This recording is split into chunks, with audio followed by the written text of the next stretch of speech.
Hayward Vary Flow. The sand in a Hayward sand filter. This pool, it just tends to get like a little cloudy and not clear up as fast as other pools that I have with sand filters.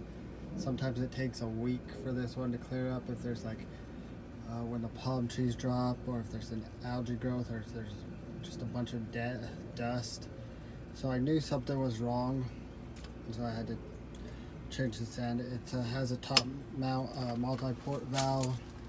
To get in here, you usually want to put unions here, but the cheapest way, I guess, would be just to cut it like I have now, and then just put glue and slip unions afterwards. But I like to thread in a union and then glue it in. That way, next time you have to do this, you just unscrew it. And then if there's a leak here, you can just do that. But see, those look like they're glued in.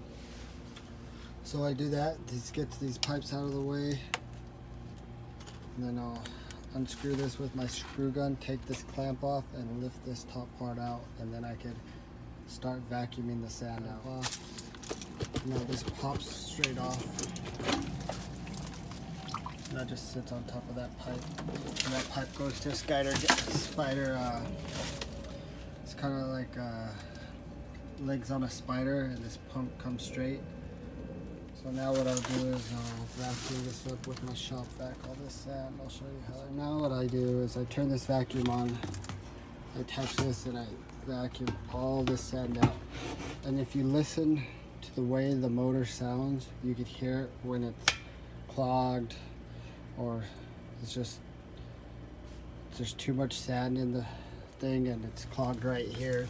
But you really got to listen to the motor and how it sounds going through the hose to make sure you're not getting clogged up.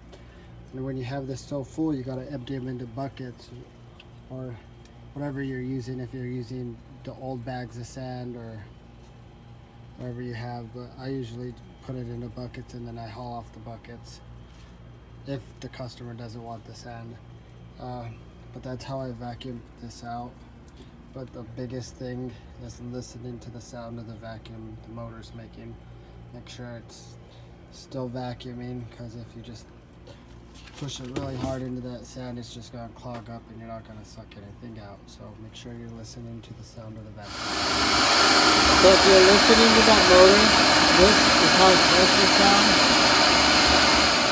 I'm going to turn on the vacuum.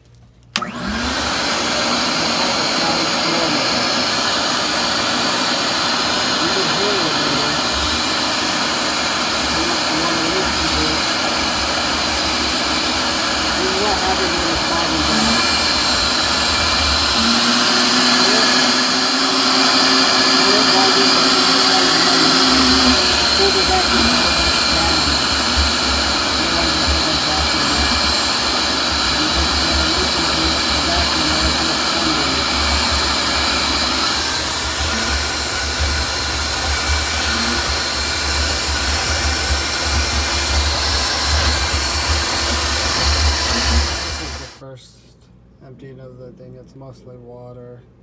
I just pour that out and then I scoop out the sand with the DE scoop into the bucket. So yeah, this is how I vacuumed all the sand in the thing. And to scoop it out, just use this scoop. Put it in there. I'll get some water like this. The sand always sinks, so you can just dump out the water.